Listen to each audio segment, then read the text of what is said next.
여러분 안녕하세요. 네, 컴퓨터 구조 과목 중에서 이번 단원에서는 여러분 교재에 16쪽에 있는 문제를 풀어보도록 하겠습니다. 그래서 이제 먼저 1번 문제를 한번 살펴보면 컴퓨터 용어에 대한 설명으로 옳지 않은 것은 그랬죠.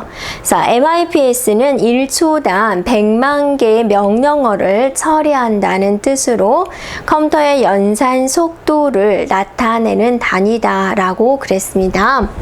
자, 그러면 맞습니다. 여러분이 어디서 배웠냐면 용량의 단위 할 때 킬로, 메가, 기가, 테라. 그래서 2의 10승, 2의 20승, 2의 30승, 2의 40승이었죠. 자, 이건 정확한 값이고 약 얼마였어요? 10의 3승, 10의 6승, 10의 9승, 10의 12승이었죠. 자, 메가를 생각을 해보세요. 자, 1, 10, 100, 1000, 만, 10만, 100만. 그죠? 100만 개 MIPS.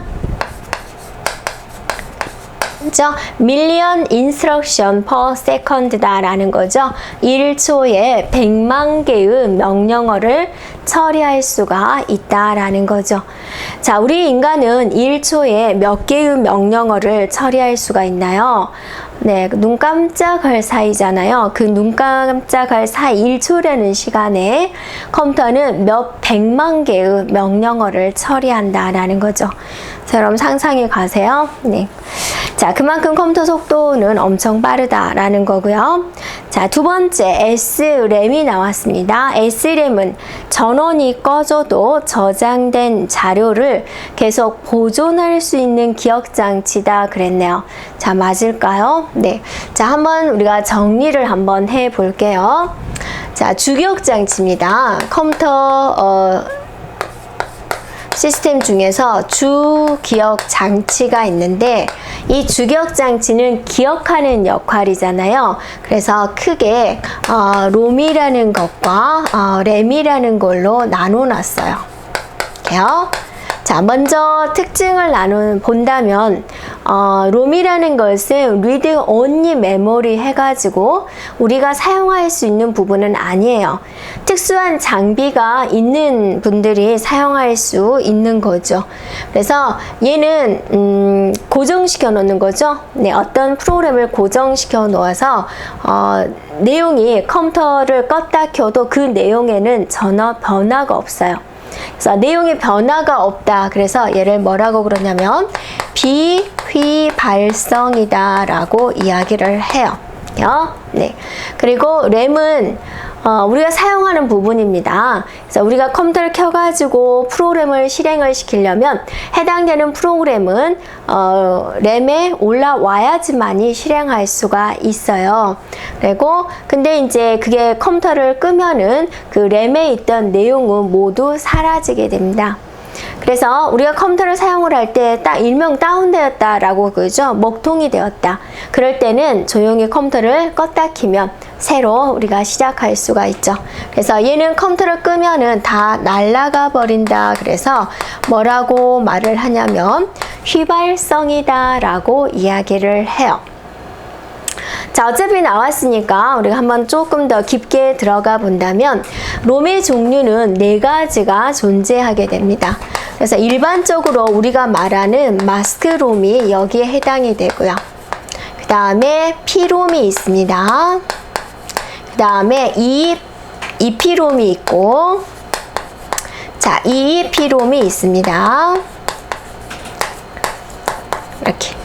그래서 마스크롬이 오리지널 롬이에요. 제작회사에서 아예 만들어가지고 온, 보통 사람들은 절대로 건들 수 없는 부분이 되고요.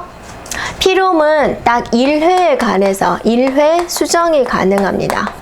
자, 여러분 이 롬은 어때요? 우리가 건들 수 없는 부분이다 라고 그랬죠? 절대로 수정할 수 없는 거죠. 근데 우리가 이제 조립회사에 다닌다면 뭔가 비어있는 롬을 가지고 와서 거기다 어떤 내용을 적어가지고 만들어야 되겠죠. 네, 그럴 때 이제 사가지고 와가지고 비어있는 롬 상태에서 한 번 명령어를 넣을 수 있는 겁니다. 하다가 틀리면 어때요? 버려야 돼요. 여러분 CD롬 한번 구울 수 있죠. 한번 굽다가 잘못되면 어때요? 버려요. 그죠? 네, 그런 개념입니다. EPROM과 EEPROM은 둘 다 여러 번 썼다 지웠다를 반복할 수가 있는데 차이점은 뭐냐면 EPROM 네. 차이점은 뭐냐면요. EPROM은 지울 때 자외선으로 지워야 돼요. 특수한 장비가 필요하겠죠? EPROM은 뭘로 지워야 되냐면 전기로 지워야 돼요. 이것도 특수한 장비가 필요하겠죠.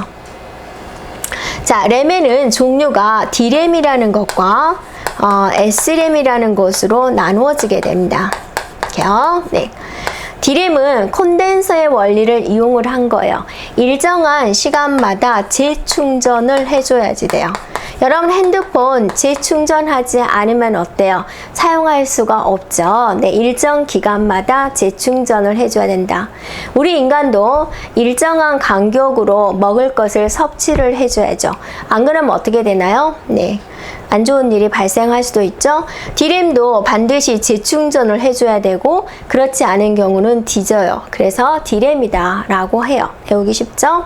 자, S램은 물론 우리가 뒤에서 배우겠지만 캐시 메모리에 사용이 되는 특징이 가지고 있습니다. 우리가 기억장치 중에서 뭐가 있었어요? 주격장치가 있었죠? 주격장치보다 더 빠른 게 뭐 있었죠? 레지스터가 있었죠. 네, 그 레지스터가 들어있는 CPU와 주격장치 사이에 메모리를 하나 더 둘 수가 있어요. 그게 바로 이제 캐시 메모리가 됩니다. 네, 이제 메모리 부분에서 우리가 다루게 될 내용입니다. 그래서 이렇게 이제 롬과 램을 정리를 했는데 문제에서는 지금 S램에 대해서 물어보고 있죠. S램이 어디가 있어요? 여기가 있죠. S램도 어차피 램이잖아요. 네. 전원이 꺼지면 어쩐다? 내용이 남아있다. 날아가 버린다. 날아가 버린다. 그래서 2번이 틀렸죠. 네, 전원이 꺼지면 저장된 자료를 계속 보존할 수 없고 날아가 버린다. 없어진다. 라는 겁니다. 자, 3번 보겠습니다. 킬로, 메가, 기가, 테라는 기억 용량을 나타내는 단위고 이 중 테라가 가장 큰 단위다.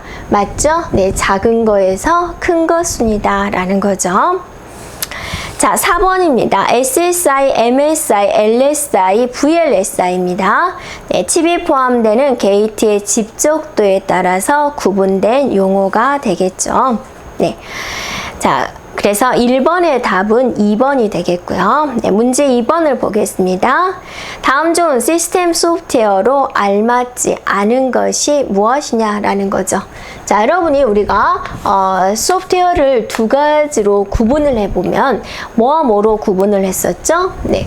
자, 우리가 공부를 좀 많이 해야 되는 게 시스템 소프트웨어가 있고 또 응용 소프트웨어가 있었다라는 거죠. 네. 이 시스템 소프트웨어의 대표적인 게 뭐가 있다? 운영체제가 있다라는 거죠. 운영체제의 종류에는 뭐가 들어가 있나요? 윈도우가 들어가 있죠. 또 유닉스 들어가 있죠. 또 리눅스 들어가 있죠. 이런 종류들이 있다라는 거죠. 그래서 문제에서 지금 시스템 소프트웨어로 틀린 거 아닌 거 윈도우, 리눅스, 컴파일러도 시스템 소프트웨어에 됩니다. 언어 번역기 중에 하나가 되지요. 자, 워드 프로세서는 우리가 응용 소프트웨어에 해당이 돼요. 응용 소프트웨어는 이제 엑셀, 파워포인트, 문서 작성, 워드 프로세서 이런 것들이 다 포함이 됩니다. 그래서 2번의 답은 3번이 되겠습니다. 자, 문제 3번을 볼까요? 네, 하나의 칩 위에 100만 개 이상의 게이트를 집적화시킨 명령어는 무엇이냐? 집적화시킨 메모리가 무엇이냐라고 그랬죠? 자, 이거는 우리가 정리를 해볼게요.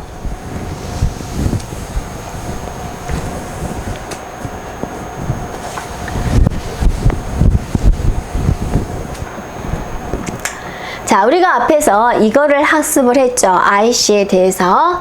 그래서 집적도가 100개 이하인 것을 뭐라고 그랬죠?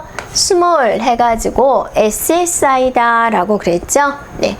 그 다음에 1000개 이하를 뭐라 그랬어요? 미디움해서 MSI라고 그랬죠. 자, 100만 개 이하를 large해서 LSI라고 한 거고요. 그 다음에 100만 개 이하를 VLSI, very large다 라는 거고, 100만 개 이상을 ultra large 해가지고 ULSI다 라고 했습니다.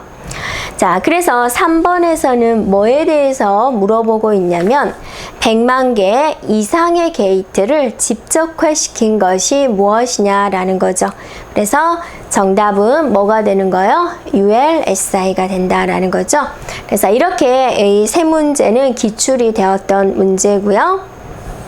자, 17페이지를 보겠습니다. 네, 17페이지에 있는 것은 이제 다른 공무원 시험에서 출제되었던 내용들입니다. 네, 1번. 네, 프로그램 내장 방식에 대한 설명으로 옳지 않은 것은 그랬어요.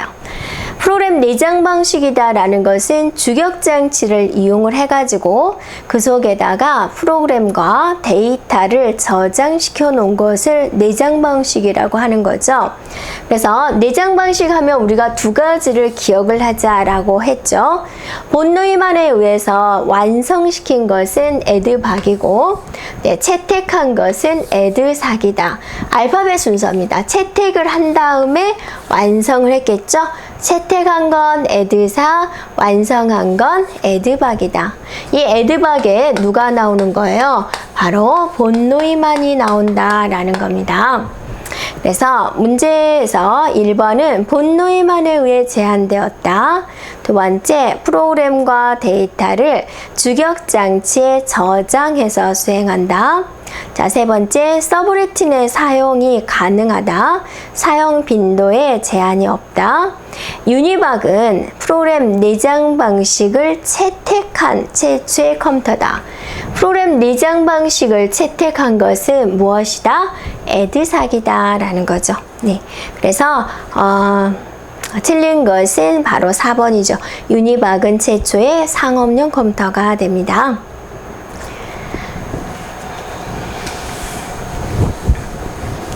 자, 그 다음 문제 한번 살펴보도록 할까요? 네. 자, 컴퓨터는 처리 방식에 따라서 아날로그, 네, 디지털, 하이브리드 컴퓨터로 나타낼 수가 있다.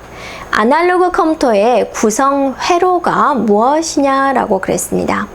자, 데이터 취급 방식에 따라서 아날로그, 디지털, 하이브리드죠.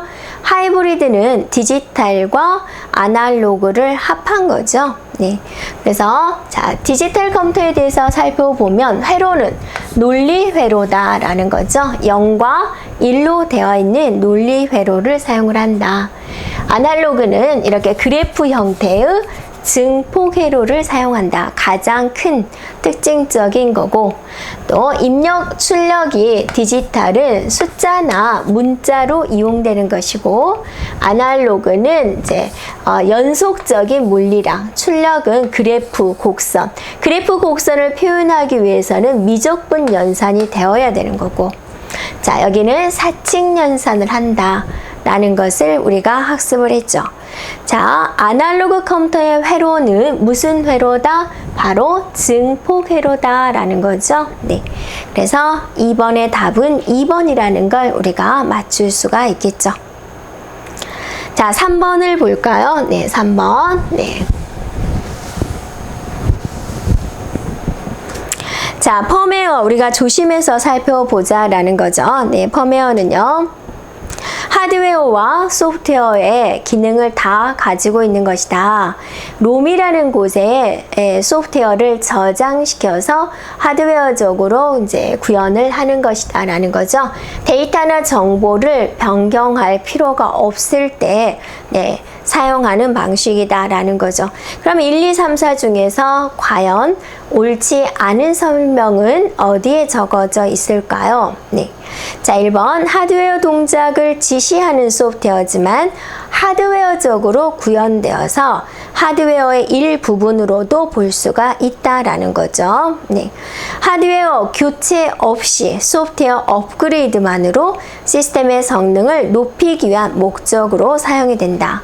그래서 하드웨어와 소프트웨어의 중간에 해당이 된다라는 거죠. 네.